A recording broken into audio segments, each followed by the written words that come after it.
Hey everybody, Extrasify here. Welcome back to another gold making video.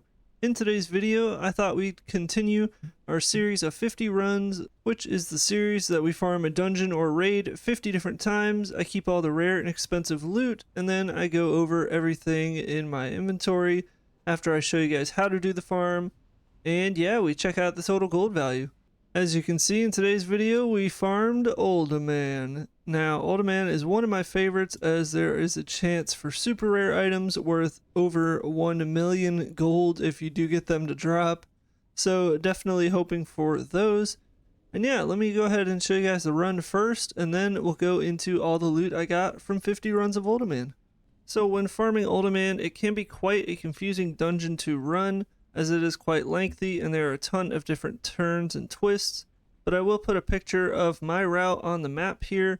Now these runs take me just about 5.5 minutes or so to do, meaning that you should not get locked out after 10 runs. If you do, you might just have to wait for like a minute or something, nothing too crazy.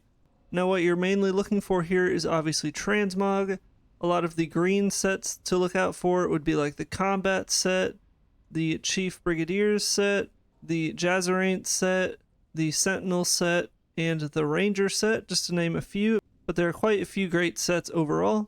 And as far as the blue drops that you're looking out here for, now there are a plethora of world drops to also get, but aside from that, you're mainly here for the Uldaman specific items, and more importantly, you have a chance of getting the coveted super rare items, you know, things like the Pendulum of Doom, the Miner's Hat of the Deep, Paul Fez, the Digmaster, Jackhammer, all those that are still dropping in the game, although some people don't think they are, but each of those items, if you do get them, can be worth millions of gold, and there are always people looking to buy those items. Aside from that, more common drops to look out for would be like the Obsidian Cleaver, the Monolithic Bow, or the Jinsu Sword. So yeah, make sure to kill all mobs in this dungeon, as pretty much every mob has a chance to drop any of the super rares and lesser items as well, so make sure not to skip any mobs you come across. So yeah, that's how to farm Uldaman. One more thing to note with Uldaman is to run the dungeon in its entirety. After you kill the final boss, go ahead and go through the final door, as there is a chest that has a couple green transmog pieces in it every single run, so there's no reason not to loot that. So now that you know how to farm Uldaman and what to look out for, let's go ahead and check out all the loot I got from 50 runs of Uldaman. Real quickly, just want to give a thank you to GoldCap.com, my new affiliate partner. Basically, this website has all things gold making for all versions of WoW. Clicking the link in the description if you want full access to all the in-depth guides for this website. Go ahead and become a member today. It's only $9.99 a month and $100 per year. There's also a GoldCap Discord where you can get in contact with some great gold goblins that love to help. This community is always super friendly and loves to help any new or experienced gold makers with some gold making tactics. So with that being said, let's get back into the video. Alright guys, now that we know how to farm the dungeon itself, let's go ahead and jump into the loot. So guys, here's everything I decided to keep after 50 runs of Uldaman. Now I'll go ahead and hover over the gear here, but as you can see, we have great sets like the embossed plate, we have the combat set, we have the chief brigadier set, glyph set, just overall a bunch of nice sets. As you guys know, I keep everything worth about 1,000 gold region-wide or more. So overall, not a huge amount of items that were worth over 1,000 gold each, but there were a plethora of transmogs worth a few hundred gold that I did not keep for the sake of this video. So overall, I don't think it's the best dungeon in terms of getting green transmogs, but that's really not what you're searching for here. You are doing Uldaman if you're feeling pretty lucky. So let's go ahead and get into the BOE blues now. I did get 2 world drop blues. We got the Plan's Mithril Shield Spike. It's really not worth much gold at all, but I wanted to show it since it was a world drop blue. And then on top of that, we got the Koo's Point. We got this from a treasure chest actually. Now on my auction house, it's 2,200 gold, but on the region value, it goes for almost 11,000 gold. And it is a unique appearance, which is a little surprising because it looks pretty plain, so a little surprised that it is unique, but I'll take it. And then moving along, the Uldaman specific BOE blues We got a total of 6 of them, but unfortunately we didn't get any of those in this session of 50 runs. But nevertheless, let's go over the loot. So first we have the Annealed Blade. This is another unique appearance, and there are actually none on my auction house.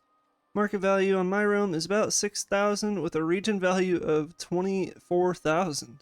Then up next is the Monolithic Bow. Now I actually learned that this is quite a rare drop, like more so than a lot of other blues from Uldaman. So I was pretty happy when I got this one. It's a unique appearance, it looks pretty cool, I gotta say. On my auction house it's a bit cheaper, 9,500, but it is only one other auction. Region value is quite high at around 50,000. But I would expect probably like 20k region-wide value, something like that. Then we have the Stone Vault Shiv, a rather common BOE blue to be honest. So we did get one of those for about 1,200 gold market value and about 4k region-wide. Next up we got the Adventurer's Pith Helmet. Now this does share the same model as the famous Miner's Hat of the Deep, so I did get super excited for a split second, but of course I did not get the Miner's Hat of the Deep. That is literally worth a few million gold, but I won't complain. So the Adventurer's Pith Helmet is about 8,000 gold on my realm and about 85 to 9k region wide.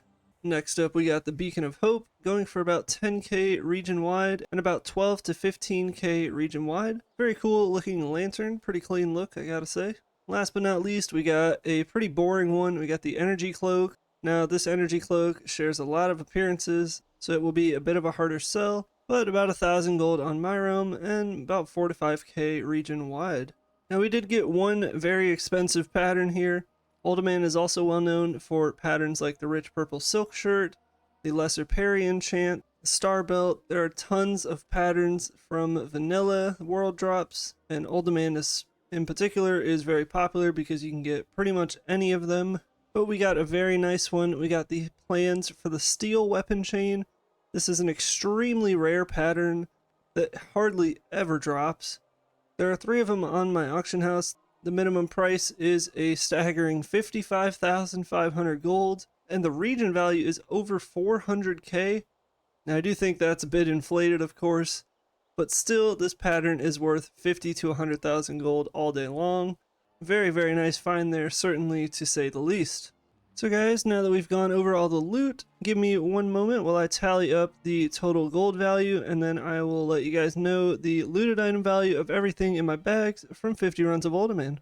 Alright, so we're back. I priced everything out using Tradesco Master Tooltip data, and it brought me to a total at 144,511 gold. Now I'm not gonna lie, we did get quite lucky with the plans Steel Weapon Chain, as that is quite a bit of our value there. And in terms of the Uldaman specific drops, we didn't really get anything too crazy. To only get 6 instant specific blue drops in 50 runs is a little on the lower side. I expected to get at least a few more items, but you know, you can't be choosy. So overall, pretty happy with Uldaman. Love farming it. Personally, the RNG factor is just off the charts with this dungeon. It feels like you're playing the lottery or something, I don't know, but I really enjoy this dungeon. And if you guys have not yet farmed it, I highly recommend that you give it a try. So guys, once again, make sure to check out GoldCap.com. Link is in the description. Ton of amazing guides and a ton of amazing effort going on that site to help you guys make tons of gold. Make sure to check them out. And along with that, thank you once again for watching today's video. Good luck with your auction house sales, and I'll see you guys in the next gold making video.